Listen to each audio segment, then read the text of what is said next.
कृष्ण गोपाल हरी दीन दयाल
कुरुक्षेत्राच्या रणांगणावरती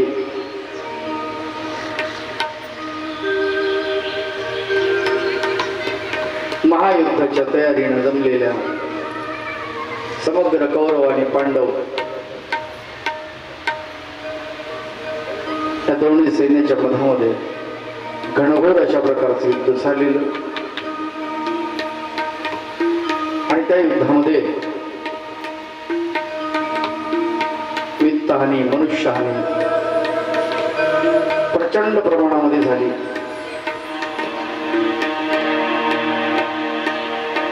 भांडणं कुणालाही परवडत नाहीत.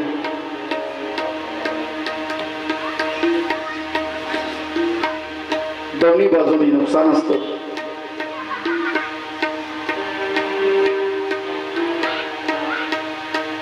भांडण उकरून काढणारा आणि भांडण झेलणारा दोघांनाही त्याचे परिणाम भोगावे लागतात.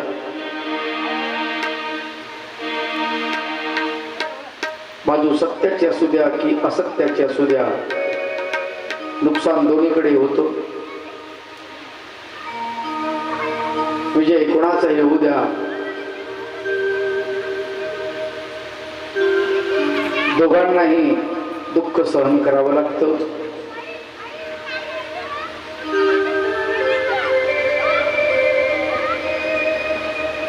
जय पराजयाच्या पलीकडे जाऊन, सुखदुःखाच्या पलीकडे जाऊन,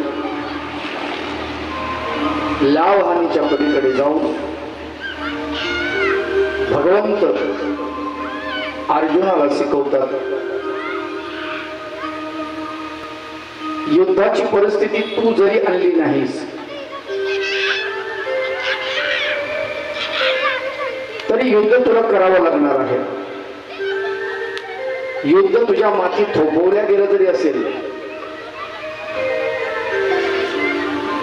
तरी तुला त्याला तोंड द्यावं लागणार आहे, पळून जाऊन चालणार नाही.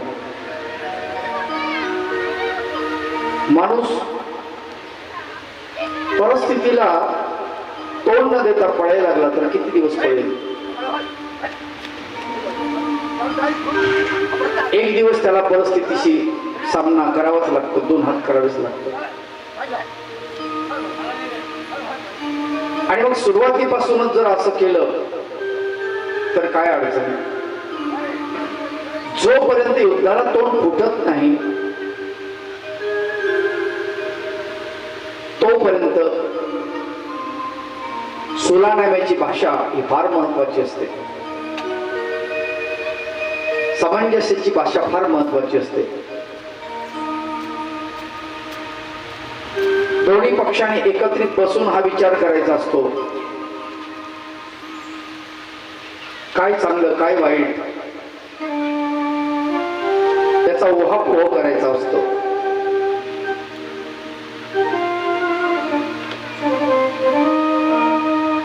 पांडवाच्या बाजूने भगवान गोपाल कृष्णाने शिष्टाई करून तो पूर्ण करण्याचा प्रयत्न केला, परंतु शिष्टाई तर फसली आणि युद्धाला तोंड फुटलं शेवटी. आणि मग रणांगणावरती अर्जुन म्हणतो की नाही, मला युद्ध नाही करायचं, हे फार मोठी वित्तहानी आहे, मनुष्यहानी आहे. आणि हे माझे काके मामे हे आजोबा हे पितामह हे गुरुवर्य द्रोण कृपाचार्य हे माझे बंधू, यांना मारून मी त्यांच्या रक्तानं माखलेलं राज्य मला नकोय. भगवंत म्हटले, हे तुला पहिलेच कळायला पाहिजे होते, आता नाही चालणार. आता तुला हे सहन करावं लागेल. बघ, लक्षात ठेव, माझं काहीच नाही. तू युद्ध नाही म्हटलं तर तुम्हाला पुन्हा वनवासात जावं लागेल, कबूल आहे? आणि तो तेच म्हणतो, मी वनात जाईन, वल्कली नेसून जाईन. युद्धापेक्षा यांच्या रक्तानं माखलेलं राज्य उपभोगण्यापेक्षा मी वनात जाऊन भिक्षा मागून खाईन, पण हे नकोय. हे मधुसूदना, अरे निरापराध लोकांचा बळी याच्यामध्ये जाईल. भगवंत म्हणतात निरापराध कुणाला म्हणायचं? कुठल्याही बाजूला न विचार करता उभं राहणाऱ्या सैनिकाला निरापराध कसं म्हणायचं? पाकिस्तानचं सैनिक भारताचं सैनिक आमने सामने आहे, तर पाकिस्तानच्या सैनिकाला आपण निरापराध कसं म्हणायचं? त्या देशाची बाजू घेऊन तो उभा आहे ना. तो आपल्या मालकाशी आपल्या देशाशी एकनिष्ठ आहे, एकरूप आहे. तो लढा देणार, तो मारा करणार. त्याला निरापराध आपण कसं म्हणायचं? आपल्या दृष्टिकोनातून तो अपराधीच आहे, त्याच्या दृष्टिकोनातून आपण अपराधीच आहोत. जेव्हा भांडण सुरू होतं तेव्हा दोन्ही अपराधी असतात, दोघेही अन्यायी असतात. कारण भांडण हे भांडणच असतं, ते परवडणार नसतंच. म्हणून जगाला शांततेच्या भाषेची आजही गरज आहे. आजही चक्रधर स्वामीच्या तत्वज्ञानाची लोकांना आजही गरज आहे. बुद्धाच्या तत्वज्ञानाची शांततेच्या संदेशाची आजही गरज आहे. महावीराच्या शांततेची आजही लोकांना गरज आहे. जगाला त्या गोष्टीची गरज आहे. युद्ध नकोय, कुणालाच नकोय, कुठल्याच देशाला युद्ध नकोय.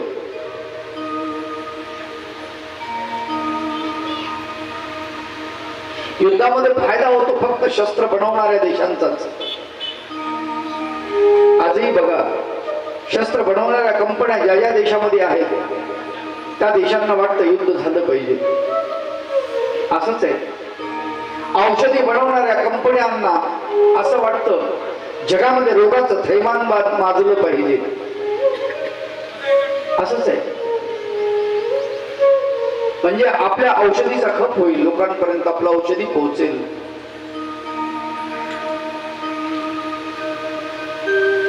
कोरोनाच्या काळात आपल्याला कळलं कोरोना रोग हा नैसर्गिक होता. एक कृत्रिम आपत्ती जगावरती ओढवल्या गेली. आजही त्यामध्ये लोक संभ्रमित आहेत. अर्जुनाला भगवंत सांगतात, शिकवतात. 10व्या अध्यायापर्यंत आपण आलेलो होतो आणि 10व्या अध्यायामध्ये भगवंत निरूपण करतायत की अर्जुना, आतापर्यंत भगवंताने 9व्या अध्यायामध्ये फार सुंदर वर्णन केलेलं आहे. भगवंताने 9वा अध्याय निरूपण करत असताना भगवंतानी मन्मना भव मद्भक्तो मद्याजी मां नमस्कुरु मामे वैश्यसि युक्तैव मात्मानं मत्परायण.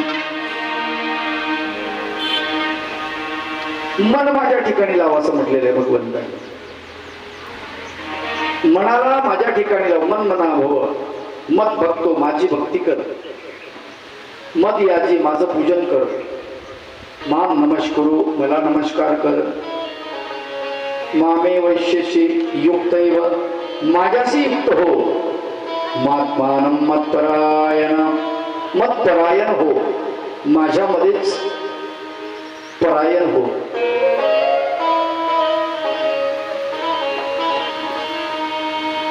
तुला जी कृती करायची मला पुढे करून करायची असं भगवंतांनी सांगितलं. भगवंता, तुम्ही जे सांगताय ते बरोबर आहे.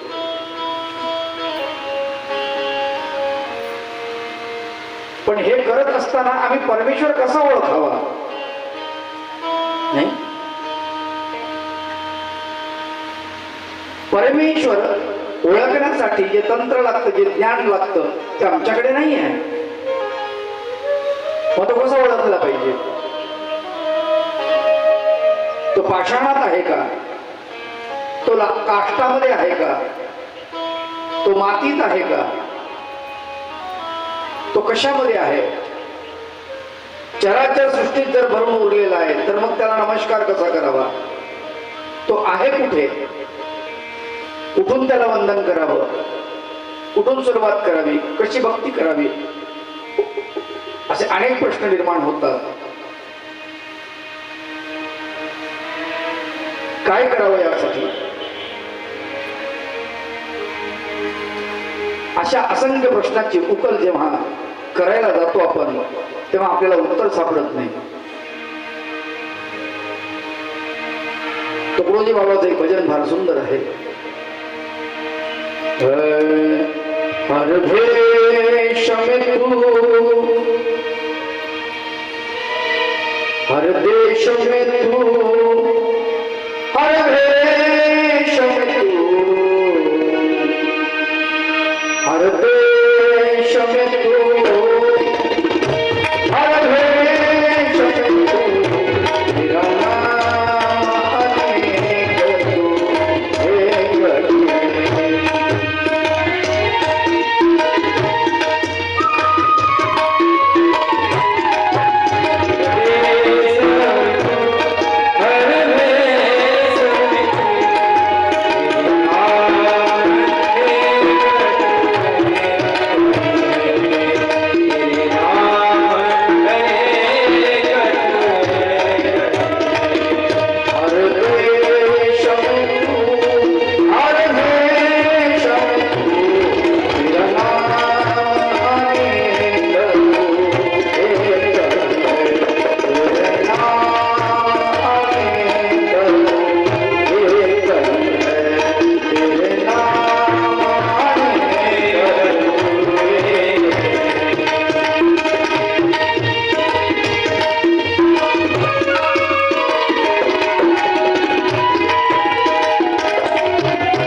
प्रत्येक ठिकाणी भगवंताचा अवतार होतो, आपल्याला कळत नाही.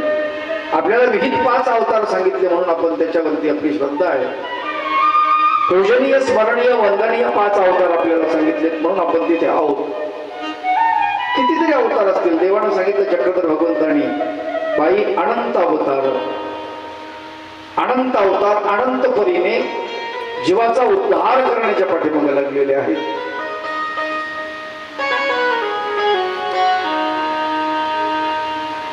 त्यांना लीळादान, ग्रहणादान, संबंधदान, अनेक प्रकारचं दान देण्याच्या मागे लागलेले अनेक अवतार.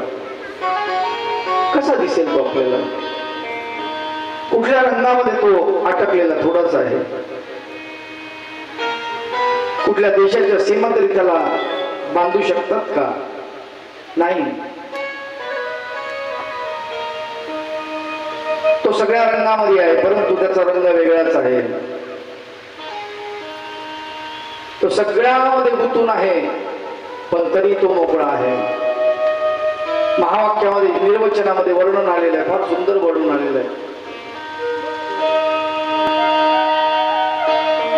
तो आत्मकही आहे, सर्वात त्याचा आत्मा आहे, आणि तो अतीतही आहे, सगळ्यामधून वेगळा आहे.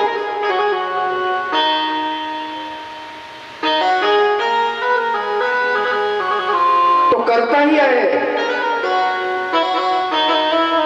आणि पुन्हा तो अकर्ताही आहे, साक्षी आहे. असा तो भगवान कसा ओळखायचा? भगवान गोपाळ कृष्ण अर्जुनाला निरूपण करताना म्हणतात, अर्जुना,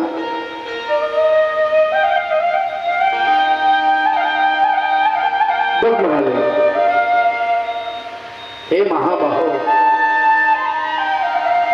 ज्याच्या बाहूमध्ये बल आहे प्रचंड प्रमाणामध्ये, अशी उपमा दिली, असं नाव दिलेलं आहे त्याला. भूयेव महाबाहो शृणु मे परमं वचः यद्यहं प्रियमाणाय वक्ष्यामि हितकाम्यया. तुझ्या हिताचं सांगतो अर्जुना. ज्या गोष्टीमध्ये तुझं हित आहे ना, तेच तुला सांगेल. तुझ्या अहिताच्या गोष्टी मी नाही करणार.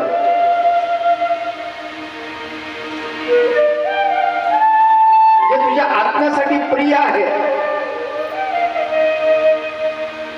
त्याचंच निरूपण मी करीन. तू ऐक. भूयेव महाबाहो शृणु मे परमं वचः. मे शृणुमं परमं वचः किंवा परमं वचः शृणु. माझं परम वचन ऐक, श्रेष्ठ असं वचन ऐक. संत ज्ञानेश्वरांनी याचं व्याख्यान करताना फार सुंदर केलं. आतापर्यंत भगवंतांनी जे निरूपण केलेलं आहे म्हणे, मग हे काही महत्वाचं नव्हतं का?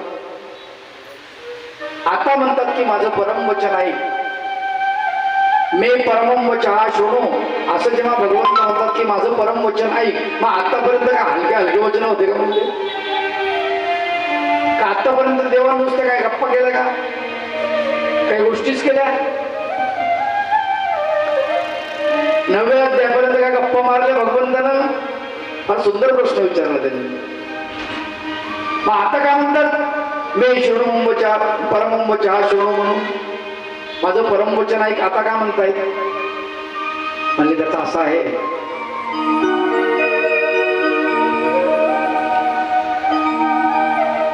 घटी अर्धे उदक भरीजे. घट याला काय म्हणतात? देहाला घट. देह म्हणजे घट आहे. तर बुद्धी नावाचा जो घट आहे आपला, या बुद्धी नावाच्या घटामध्ये अर्ध ज्ञान भरलं पाहिजे. आपण एकदम पोचत नाही म्हणून म्हणले घटी अर्धे उदक भरीजे. फार सुंदर वर्णन आलेलं. जसं बाजारात गेल्यानंतर त्या बाजारातून मडकं आणणारी माऊली असते किंवा चौकस माणूस असतो. मग ते मडकं त्या कुंभार दादाला म्हणतो, दादा मडकं कसं दिलं, हे कसं आहे, ते कसं आहे, ते किती रुपयाचं आहे. आणि मग त्याला वाजवून घेतो, त्याचा आवाज कसा येतो, टणटण येतो का बदबद येतो तेही पाहतो. त्यानंतर मग पुन्हा कबुली करतो किंवा हे फुटकं निघालं तर वापस घ्यावं लागेल. मग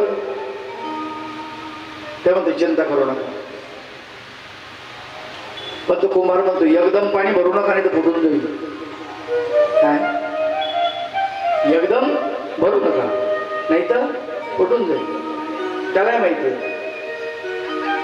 मग घरी गेल्यानंतर तो पाणी भरतो तर अर्ध पाणी भरलं जातं मडक्यामध्ये, एकदम पाणी भरलं जात नाही. का कोरं मडकं आणलं फुल भरतो आपण, अर्ध पाणी भरून त्याला भिजू देतो 2-3 दिवस. मग ते पाणी आतमध्ये राहतं असं कळलं आपल्याला की मग ते पाणी फेकून देतो, मिसळून घासून घुसून घेतो, हात फिरवतो त्याला आणि मग पाणी पूर्ण पिण्यासाठी त्याच्यामध्ये भरतो. तसंच बुद्धी नावाचा घट आहे, याच्यामध्ये पूर्ण ज्ञान टाकता येत नाही. म्हणून म्हणले भगवंतानं अर्ध उदक टाकलं अगोदर अर्जुनाच्या घटामध्ये, ज्ञानेश्वरांनी म्हटले. अर्ध ज्ञान टाकलं म्हटले आणि अर्ध ज्ञान टाकून मग म्हणतात की आता मी तुला पुढचं जे महत्वाचं आहे अर्ध ते सांगतो. मी परमं वचः शृणु, ते ऐक, माझं परम वचन ऐक, ते तुझ्या कल्याणाचं आहे, जे महत्वाचं आहे. भटकू नको कुठे. आणि निरूपणाला सुरुवात झालेली आहे. नमे विदु सुरगणा प्रभवं न महर्षय अहमादिर्हि देवानां महर्षीणां च सर्वश.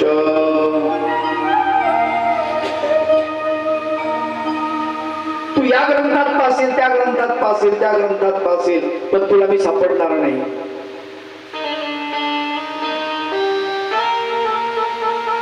पण वेदांना सुद्धा माझा अर्थ सापडला नाही.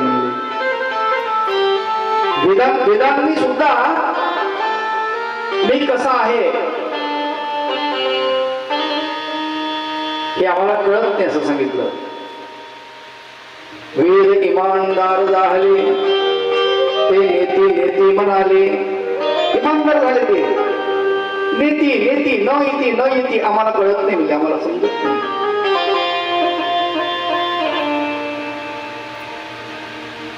उपनिषदांना कळत नाही, वेदांना कळत नाही, शास्त्रांना कळत नाही, कुठेच कळत नाही तो कसा आहे, तो कसा आहे, तो कसा आहे.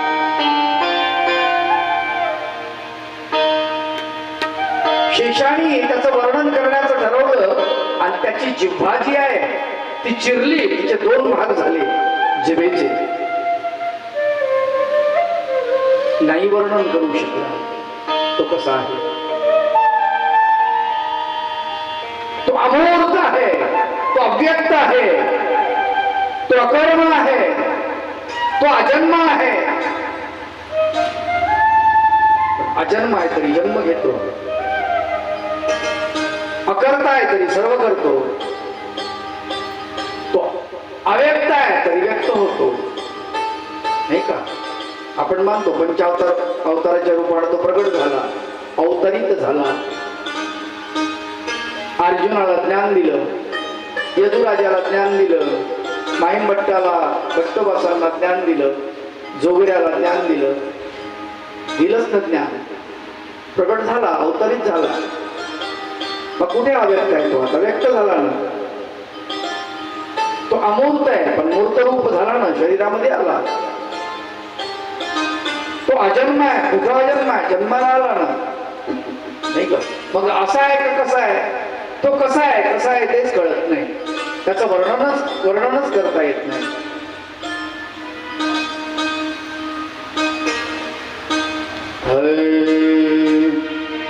जीवाच्या सुखाच्या साठी ऐसी भुवनिया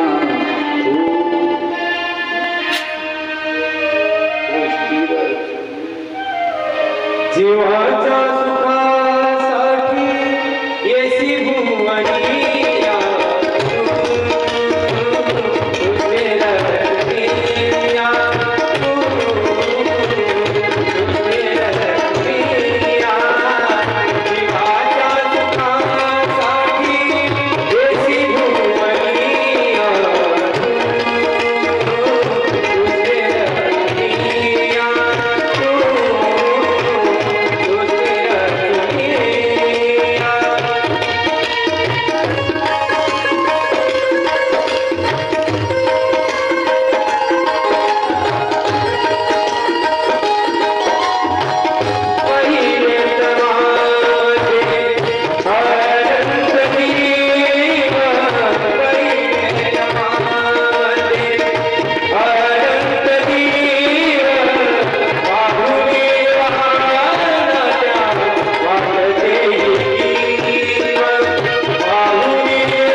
तो म्हणतात तो असा आहे.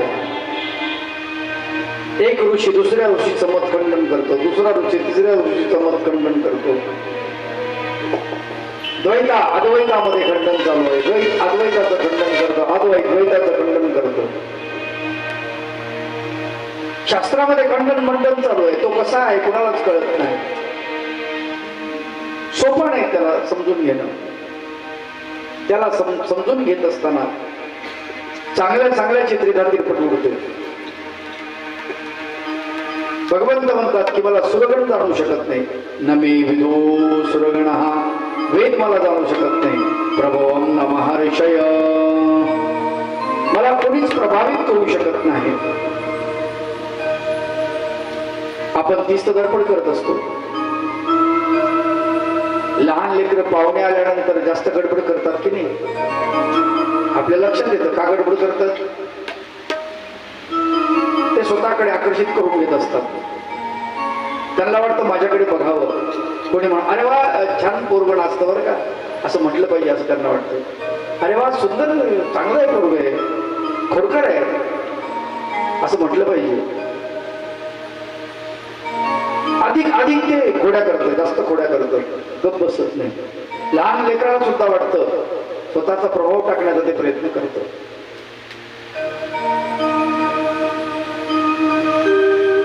आपण प्रत्येकाला प्रभावित करण्याचा प्रयत्न करतो, पण भगवंत म्हणतात मला कोणीच प्रभावित करू शकत नाही. मला प्रभावित करण्याचा कोणीही प्रयत्न केला तरी मी प्रभावित होत नाही. आपण मात्र कुठल्याही गोष्टीला आकर्षित होतो. टीव्हीवरती एखादं चित्र बघितलं, आपण म्हणतो वा काय सुंदर आहे. कोणी एखाद्याला गाणं अरे वा काय जबरदस्त गाणं म्हटलं. प्रत्येक गोष्टीला अरे वा अरे वा अरे वा किती वेळेस म्हणणार आपण अरे वा. नाही, जगामध्ये कितीतरी आश्चर्य भरलेले आहेत. अरे बऱ्या माणसा, त्या सगळ्या आश्चर्यापेक्षा हे सगळ्यात मोठं आश्चर्य नाही शरीर म्हणजे. नाही, या आश्चर्याकडे बघ ना तू. संत रामदास म्हणाले की मला कुठलंच आश्चर्य वाटत नाही. जगातल्या कुठल्याच आश्चर्याला मी आकर्षित होत नाही. मला नरदेहाचंच आश्चर्य वाटतं.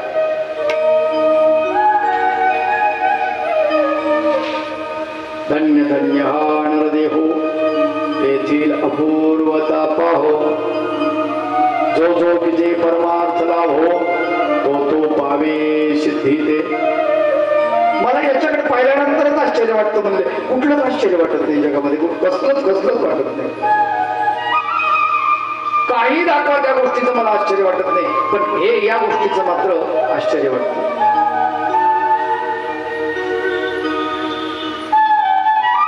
कसं बनवलंय, किती सुंदर बनवलंय. आणि सगळं इथून तिकडे जास्त आहे.